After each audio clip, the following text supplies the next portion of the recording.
नमस्कार, स्वागत है आपका हमारे चैनल आज यस स्टडी 94 में। और दोस्तों में यश। तो दोस्तों, द हिंदू न्यूज़पेपर का जो प्रोमिनेंट बहुत ज़्यादा इसेंशियल जो खबरें होती हैं, जिससे आपका और हमारा तमाम तरह के एग्ज़ाम में बहुत ज़्यादा फ़ायदा हो सकता है, उसके रिगार्डिंग हम यहाँ पर चर्चा करते हैं। क्योंकि अगर हम एक एक टॉपिक को अगर एक्सप्लेन करने लगेंगे उसके तह में जाके वर्ड टू वर्ड, तो बहुत ज़्यादा लेंदी हो जाएगा वीडियो और बहुत बड़ा बन जाएगा। तो दोस्तों, एक सरसरी निगाह से हम आपको चीज़ों के बारे में बता देते हैं कि इसके बारे में यहाँ पर क्या है। ठीक है, तो जैसा कि है जो द हिंदू न्यूज़पेपर है, और ये जो दिल्ली से रिगार्डिंग है। ठीक है, हर एक स्टेट का अलग होता है, हर एक सिटी का अलग होता है। तो जो हमारे पास है वो दिल्ली से रिलेटेड है, पर इसमें पूरी भारत का कवर हो जाता है। अब कैपिटल है इसलिए दिल्ली का निकालते हैं। ठीक है, तो चलते हैं अब आगे क्या क्या खबरें हैं जिन पे हम आज विचार विमर्श कर सकते हैं, देखते हैं। यहाँ पर लिखा, home ministry clear inter state movement of stranded people. जो होम मिनिस्ट्री है उसने स्पष्ट कर दिया है कि जो राज्यों में जो देख सकते हैं कई राज्यों की सीमाओं पे जो हलचल है, वहाँ पर उन्होंने एक तरह से स्ट्रैंडेड किया है। स्ट्रैंडेड का मतलब है दोस्तों असहाय मुसीबत में जो लोग फंसे हुए हैं उनके बारे में उसने सोचना स्टार्ट कर दिया है। ठीक है, अब जल्दी ये हो सकता है जो नोडल अथॉरिटीज़ है वे रजिस्टर सच पर्सन और एंड फैसिलिटेट देयर ट्रेवल। जो नोडल अथॉरिटी है दोस्तों, एक तरह का रजिस्टर तैयार करेगी। जो भी व्यक्ति इस समय तमाम तरह की मुसीबतों से फंसा हुआ है, ठीक है, तो उसके बारे में पूरा लिखा जाएगा। उसके बाद उसके गंतव्य तक उसे पहुंचाने के लिए जो जिम्मेदारी है वो नोडल अथॉरिटी लेगी। ठीक है, उसके बाद उसे उस जगह पे पहुंचाया जाएगा। तो ये सरकार के द्वारा बहुत ही इनिशिएटिव वर्क है, क्योंकि दोस्तों तमाम राज्यों के लोग जिस तरह से मुंबई में, दिल्ली में, गुजरात में, सूरत में, अहमदाबाद में फंसे हुए हैं, कई राज्यों में आप देख सकते हैं किस तरह से लोग पैदल, कुछ लोग साइकिल से, ठीक है, कुछ लोग जिसका जो माध्यम मिल रहा है वो उसी माध्यम से अपने गांव पहुंचना चाहता है। क्योंकि जिस तरह से पहले 21 दिन का संपूर्ण पूर्णबंदी की गई, उसके बाद इसे बढ़ाकर 19 दिन और कर दी गई। उसके बाद तमाम तरह के कयास लगाए जा रहे हैं कि 3 मई के बाद ये लॉकडाउन एक्सटेंड होगा, अन्यथा भारत की स्थिति बहुत ही दयनीय होगी। पर ये चीज़ रहेगा, कुछ चीज़ों को रिलैक्सेशन दिया जाएगा, किस चीज़ों को छूट दी जाएगी। जैसा कि कुछ चीज़ों में 20 अप्रैल से भी स्टार्टिंग हो गया है, कुछ चीज़ों को छूट दे दिया गया है।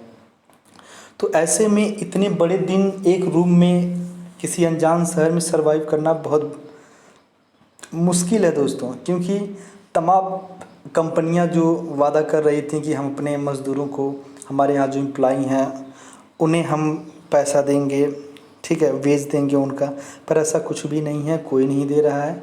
तमाम तरह की कंपनियां जो झूठा प्रोक्योरमेंट कर रही हैं, ठीक है, पर वास्तविकता जब देखेंगे ज़मीनी हालात जो उनके हैं बहुत ही कमज़ोर हैं। ठीक है, अब यहाँ पे देख लीजिए पंजाब ने किस तरह से 2 हफ्ते और लॉकडाउन बढ़ा दिया है। ठीक, अब उसके बाद देखा जाएगा कि केंद्र सरकार भी बढ़ाती है और 100% बढ़ाएगी, अन्यथा देख सकते हैं समस्याएं। इंडिया रिपोर्ट 70 डेथ, एक इंडिया की रिपोर्ट आई है, 70 लोग मरे हैं, highest in a single day. सोचिए, एक दिन में पूरे भारत में 70 लोग मरे हैं। अब तक मरने वालों का आंकड़ा 1008 हो चुका है और संक्रमित लोगों की संख्या 22,982 हो चुकी है। तो दोस्तों आप देख सकते हैं कि लॉकडाउन होने के बाद भी संख्याएं कितनी तेज़ी से बढ़ रही हैं और मौतों का आंकड़ा भी कितनी तेज़ी से बढ़ रहा है। तो अभी तक मुझे नहीं लगता है कि जो लॉकडाउन है उसमें किसी प्रकार का छूट देना चाहिए। आप कुछ चीज़ों को रिलैक्सेशन दीजिए जो ट्रांसपोर्ट से संबंधित हैं, जो कुछ कंपनियां हैं, कुछ कारखाने हैं, पर वहाँ पे भी एक सीमित वर्कर को आपको अपॉइंट करना पड़ेगा, विशेष सावधानियों का ध्यान देना पड़ेगा। Only 30 lakh found NREGA work in April. NREGA का मतलब मनरेगा होता है, महात्मा गांधी जो रोजगार गारंटी योजना अधिनियम है। तो दोस्तों इसमें कहा गया है अब तक जो अप्रैल में 30 लाख लोग पहचान किए गए हैं जो मनरेगा के तहत कार्य किए हैं। तो सही है दोस्तों, जो लोग मनरेगा के अंदर पंजीकृत हैं वो जाकर तमाम जगहों पे, जिस तरह से ग्राम प्रधान ये निश्चित करेंगे कि कहाँ पे किसको काम करना है, तमाम देख सकते हैं गांव में कार्य लंबित है तो वहाँ पे आप जाकर अपना श्रम दें, उसके बाद उसके एवज में जो कि सरकार आपको पैसा दे रही है। इससे क्या है कि जो दिहाड़ी मजदूरी वाले हैं उनको थोड़ा सा आर्थिक मदद मिल जाएगी। यहाँ पे देखिए चेन्नई की एक तस्वीर है, इंसान तो नहीं दिख रहे ना, इंसान की तरफ से किसी प्रकार की गतिविधियाँ दिख रही हैं, पर देखिए पक्षियाँ किस तरह से ललहा रही हैं, उत्तेजित हो रही हैं, खुश हो रही हैं। तो ये एक बहुत बड़ा इम्पैक्ट है जो पॉजिटिव वे में देखा जाएगा कोरोना का। ये लगा कि मानवता खतरे में, पर और देश की जितनी भी जातियां हैं, अगर इंसानों को छोड़ दें, नदियां हैं, तालाब है, पोखरें हैं, सागर है, महासागर है, पर्यावरण है, इंसानों को छोड़कर सब लोग खुश हैं। NEET applies to minority college. अब ये देखिए माइनॉरिटी का मतलब होता है अल्पसंख्यक। नीट वही है the national eligibility cum entrance test, जिसके थ्रू लोग डॉक्टर बनते हैं। ठीक है, इस नीट जो एग्ज़ाम होता है उसको आपको क्वालिफाई करना पड़ता है, उसके बाद आपका एडमिशन होता है। तो सुप्रीम कोर्ट ने कहा है कि जो माइनॉरिटी कॉलेज हैं, चाहे वो सिख से रिलेटेड हो, चाहे वो क्रिश्चियन से रिलेटेड हो, चाहे मुसलमान से रिलेटेड हो, वहाँ पे आप अप्लाई कर सकते हैं। धार्मिक आधार पर किसी प्रकार का भेदभाव नहीं होगा, किसी प्रकार की यहाँ लिखा है ना, it doesn't violate fundamental rights. Violate का मतलब तोड़ना होता है, उल्लंघन करना। इसका मतलब ये नहीं होगा कि मौलिक अधिकार का उल्लंघन हो रहा है, क्योंकि कुछ लोग इसी फिराक में बैठे रहते हैं। Oh my God, India's crossover star Irrfan Khan passes away. तो दोस्तों जो यहाँ पे क्रॉस ओवर है ना, क्रॉस ओवर का मतलब ये होता है बदलाव की प्रक्रिया। तो भारत में जो स्टार की जो बदलाव की प्रक्रिया थी, इनका इसमें बहुत बड़ा योगदान था, और ये जो गुजर गए हैं। यदि आपको इनकी अभिनय को देखना है तो आप पानसिक तोमर देखिए, उसमें आप देखें कि हाँ, या फिर हिंदी मीडियम देखिए, इंग्लिश मीडियम देखिए, ऐसी तमाम तरह की फिल्में जिनके माध्यम से इनकी अभिनय की आप तारीफ़ करेंगे। मकबूल देखिए, हासिल देखिए, उसके बाद द वॉरियर देखिए, द नमेसेक, द नेम सेक देखिए, ऐसी तमाम तरह की फिल्में। ये दोस्तों NSD से निकले थे, द नेशनल स्कूल ड्रामा जो दिल्ली में है, वहाँ से इन्होंने पढ़ाई लिखाई किया था।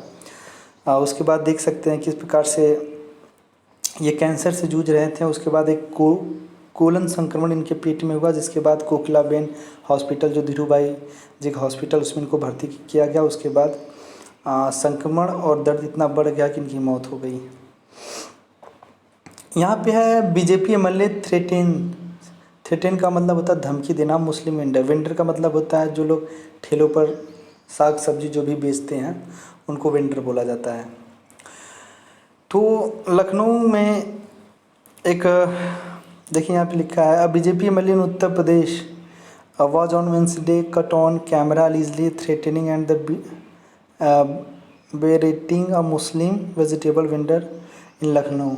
एक वीडियो वायरल हुआ जिसमें देख सकते हैं एक बीजेपी के MLA हैं लखनऊ में, वो किस प्रकार से एक मुस्लिम युवक को धमका रहे हैं, डरा रहे हैं कि आप मेरे इलाके में, मेरे एरिया में सब्जी नहीं बेच सकते हैं, क्योंकि कुछ अफवाहों को फैलाया गया है कि कुछ मुसलमान जिस तरह से उनका एक संकल्प है कि देश को गर्त में डालने का, तो ऐसा वो कर रहे हैं। अब क्या इसमें सच्चाई है? ये तो गलत है, क्योंकि देखिए कुछ लोग गलत हैं, वो मुसलमान भी हो सकते हैं, वो हिंदू हो सकते हैं, वो सिख हो सकते हैं, ईसाई हो सकते हैं, पर आप धार्मिक आधार पर अगर दोष रोपण कर रहे हैं, किसी को कटघरे में खड़े कर रहे हैं, किसी को मार रहे हैं, पीट रहे हैं इसलिए कि वह एक मुसलमान है, तो ये गलत है, इसकी हमें निंदा करनी चाहिए। अगर भारत में सभी लोग इस तरह की मानसिकता को बढ़ावा देने लगेंगे तो भारत में फिर रही क्या जाएगा? सोचिए, जब तक हम एक हैं हमें कोई नहीं छू सकता। जैसे हम जाति, भाषा, क्षेत्र, धर्म के आधार पर भेदभाव करने लगेंगे, हम बहुत ही कमज़ोर हो जाएंगे।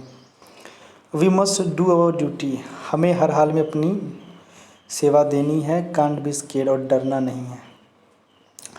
देखिए यहाँ किस प्रकार से जो मेडिकल स्टाफ की टीम है उनकी निगरानी, उनकी चेकिंग की जा रही है, उनके टेम्परेचर देखे जा रहे हैं कि कहीं कोविड-19 से ये संक्रमित तो नहीं है। एक शेल्टर का एरिया है, यहाँ पे वो लोग नज़रबंद किए गए हैं जो या तो माइग्रेंट हैं या फिर जिनके ऊपर ऐसी कुछ बातें हैं कि ये बाहर से आए हैं, ठीक है, खतरा हो सकता है, तो उसे क्वारंटीन किया गया है। Police action attempt to instil fear Kanwalpreet. Instil का मतलब होता है कि दोस्तों जबरी किसी चीज़ को बुलवाना। तो कंवलप्रीत जो कह सकते हैं लिखा, Kanwalpreet Kaur president of the Delhi unit of all India student association की एक तरह से अध्यक्ष हैं, जो पुलिस वालों के ऊपर एक तरह से आरोप लगा रही हैं कि इन्होंने जबरी मुझसे इस तरह के बयान के लिए उकसा रहे हैं मुझे। जी हाँ दोस्तों, ऐसा कहा जा रहा है कि जो दिल्ली में दंगा हुआ था इनकी संलिप्तता उसमें पाई गई है, जिसके आधार पर सुप्रीम कोर्ट ने आदेश दिया था कि किसी आधार पर किसी का अगर कनेक्शन पाया जाता है तो पुलिस वाले उनकी जांच पड़ताल करें, उस चीज़ को क्लियर करें कि किसकी कहाँ पे संलिप्तता है, ठीक है। उसके बाद है, ये देखिए बेचारे व्यापारी, आज सबसे ज़्यादा अगर कोई दुखी है ना तो दोस्तों व्यापारी है। ये देखिए, high court declines to stay NB's decision. Decline का मतलब होता है अस्वीकार करना। किसी ने याचिका दायर किया था हाई कोर्ट में दिल्ली में, क्योंकि वहाँ पे जो 3rd ईयर के जो डॉक्टर थे जो प्रैक्टिस में थे उनको भी डॉक्टर बना दिया गया था, जिस पे हाई कोर्ट ने अस्वीकार कर दिया है, ठीक है। जैसे ही पैंडेमिक ख़त्म होगा फिर से उनका जो बचा होगा सिलेबस उसे पूरा किया जाएगा, उसके आधार पर उन्हें डॉक्टर बनाया जाएगा। देखिए कांग्रेस के लिखा है, the Delhi Congress on Wednesday rode to lieutenant governor, मतलब वहाँ के राज्यपाल और चीफ मिनिस्टर अरविंद केजरीवाल को उन्होंने एक पत्र लिखा है कि मकान मालिक जो है जो do not charge rent from vendors, किसी प्रकार का चार्ज न लें। पर कहाँ कोई मान रहा है, कोई कितना भी कह ले। देखिए 3 न्यू कोविड-19 केसेस गौतम बुद्ध नगर। जी हाँ दोस्तों, नोएडा जो गौतम बुद्ध नगर ज़िला में पड़ता है वहाँ फिर 3 नए कोविड-19 के पेशेंट मिले हैं। हरियाणा और दिल्ली का जो बॉर्डर पूरी तरह से सील कर दिया गया है, क्योंकि वहाँ पर कुछ लोग कोविड-19 को स्प्रेड कर रहे थे, फैला रहे थे। खट्टर ने ऐसा कहा है और ऐसे कर दिया है, ठीक है, हरियाणा के जो चीफ मिनिस्टर हैं। उसके बाद है, आपको पता होगा आज़ादपुर मंडी जो दिल्ली में पड़ती है, daily stock dips at Azadpur mandi. Dips का मतलब होता है कि दोस्तों डूबना होता है। जिस तरह से कोई भी चीज़ कहाँ बिक रही है, जब पब्लिक ही नहीं तो बिकेगी कहाँ। इस वजह से दोस्तों डेली जिस प्रकार से नुकसान हो रहा है आज़ादपुर मंडी को, ये अपने आप में बहुत ही बड़ा नुकसान है। उसके बाद ये देखिए, health care workers should demands PP kits from hospital. जो स्वास्थ्य कर्मी है दोस्तों वो बार बार डिमांड कर रहे हैं कि जो पीपी है पर्सनल, इसका होता है पर्सनल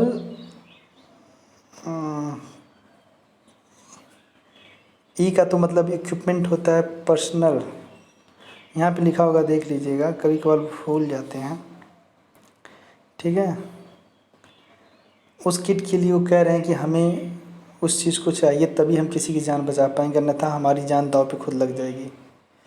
ये देखिए, nurses association very of rising virus cases. Very का मतलब होता है दोस्तों सावधानी। जो नर्स का जो एक एसोसिएशन है वो उन्हें सावधान कर रही हैं इस वायरस को लेकर, ठीक है। उसके बाद चलते हैं आगे। केस बहुत ज़्यादा वो नहीं है, इम्पोर्टेंट नहीं है। मैं एक चीज़ मैं सीधे ले चलता हूँ यहाँ पर आपको। ये जो देखिए, जो मेन पृष्ठ का जो एडिटोरियल होता है यही होता है, ठीक है। Afghan peace and India's elbow room. अब आपको इस चीज़ के बारे में बता दें, आपको पता होगा 2 महीना पहले जिस तरह से दोहा में, एक तरह से कह सकते हैं कतर में, वहाँ तालिबान के नेता, अफ़गानिस्तान के नेता और अमेरिका के नेता मौजूद थे, जिनके तीनों लोगों के बीच में एक समझौता हुआ था जहाँ पे तालिबान और अफ़गान सरकार मिलके देश चलाएंगे। उसके बाद तमाम चीज़ों की वजह से सारी चीज़ें धराशायी हो गई, तो उसी के बारे में यहाँ पे लिखा गया है। उसके बाद है यहाँ a critical study of Trump the post modernist. इसका मतलब होता है पोस्ट मॉडर्निस्ट का मतलब होता है उत्तर आधुनिकतावादी। ठीक है। तो जिस तरह से ये WHO के ऊपर आरोप लगा रहे हैं, फिर WHO इनके ऊपर आरोप लगा रहा है, फिर वहाँ की जो स्पाई एजेंसी इनके ऊपर आरोप लगा रही है कि आज जो कुछ भी हो रहा है संक्रमण सब इन्हीं की वजह से है। इनके बारे में उसी से रिलेटेड आप पढ़ सकते हैं। तो आज के लिए इतना ही। नमस्कार, धन्यवाद।